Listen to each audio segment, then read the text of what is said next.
our purpose as filmmakers is to present new ways to tell stories and to create something that you haven't seen before.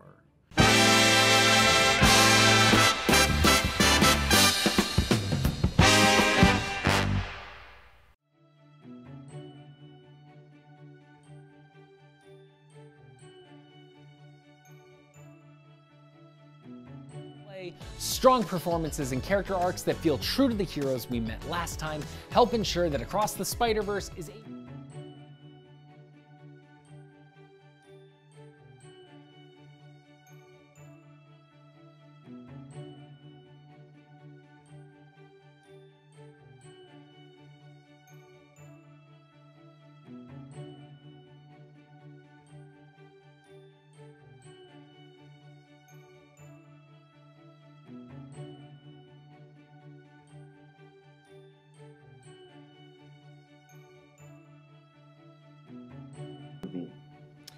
I think the main thing we talked about was what is the next chapter of Miles' journey into adulthood.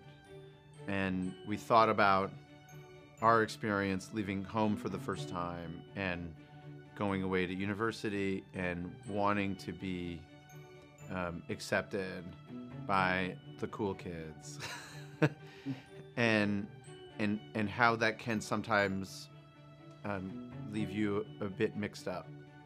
And we asked the question, what if Gwen got invited to the party and Miles didn't?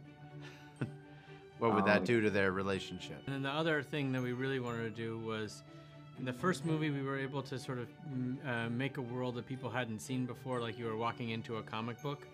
And then we thought, wouldn't it be great to be able to take Miles into various different worlds, and each world could have its own animation style and own look, so that you could have a cinematic experience like you've never had before, where every world feels like you're walking into a different painting by the hand of a different artist. And that was a really exciting challenge, but it was really hard also.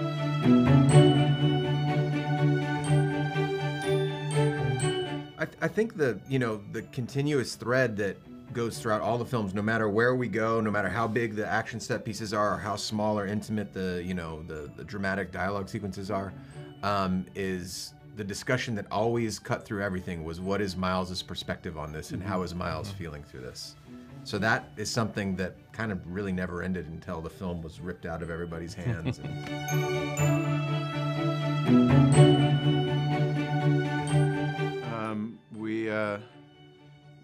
We emptied the blunderbuss, and I mean, we really, we were looking for the most distinct and surprising characters we could find, and not only that they look and sound different and that they speak different languages, but that they have different points of view on how to be a spider person.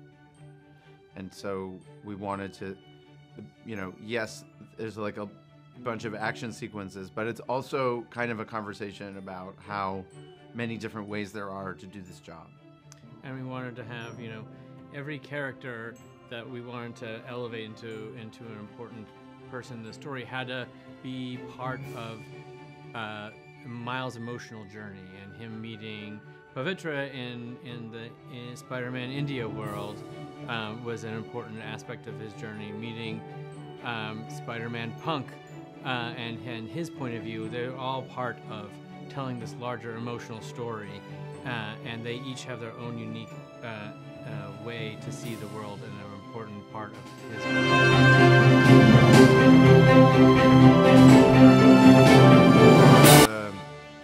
Our purpose as filmmakers is to present new ways to tell stories and to create something that you haven't seen before. And within the genre of superhero films, you're often you often feel an obligation to honor what has come before. And the best way to honor the material that has come before is to act like those creators did, which is at some point this started with Stan Lee and Steve Ditko coming up with something that no one had ever seen before. So in their spirit, we are trying to create something new, just like Brian Bendis and Sara Pichelli did when they created Miles. And we're just trying to carry that baton forward. People who want to preserve the characters in ice and never let them change or grow or have anything new happen are doing a disservice. And we feel like you have to find new ways to tell a story and new angles and get at new emotional truths. And so that's been our goal for this whole thing.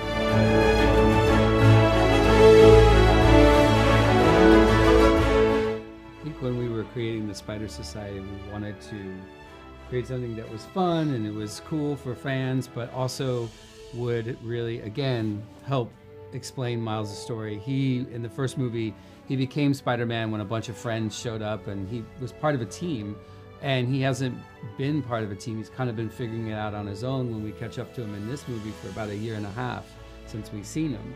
He hasn't had any other Spider people around him, and then Gwen comes back and sort of learns that there's this really cool team that is even bigger than the one he met in the first film. So it was really kind of set up more to speak to Miles's want to belong to something. And I think that's how we kind of set it up, and so that kind of led us to make the Spider Society really aspirational.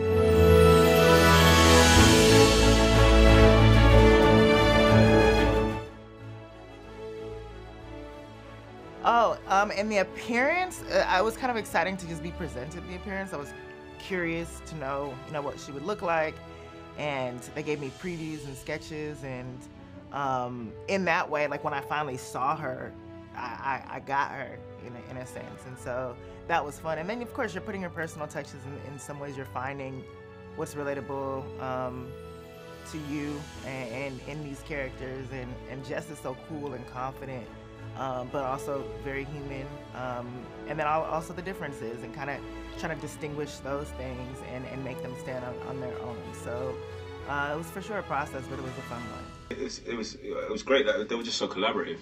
Do you know what I'm saying? They were actually really open to they were like, oh, how would you would do their take, and then they'll go, well, what would you do, and what would you think? And so, my background's improv, so it was a way that kind of just could find something funnier or something. Even going too far, it's going too ridiculous, too silly, or too not the right beat, and you find the character within that. So it was just a great process in that sense. But I put a lot of see, they're not from London, so I put a lot of Londonisms in as well.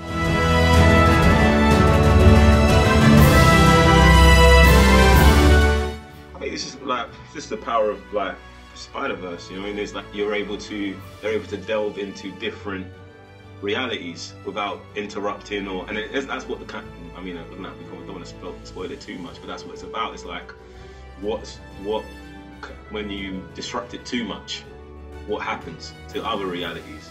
So it was the whole concept of this film is it just allows for every Spider-Man and Spider-Verse to be its own thing. So it's great that it stands alongside what Tom Holland and them are doing as well.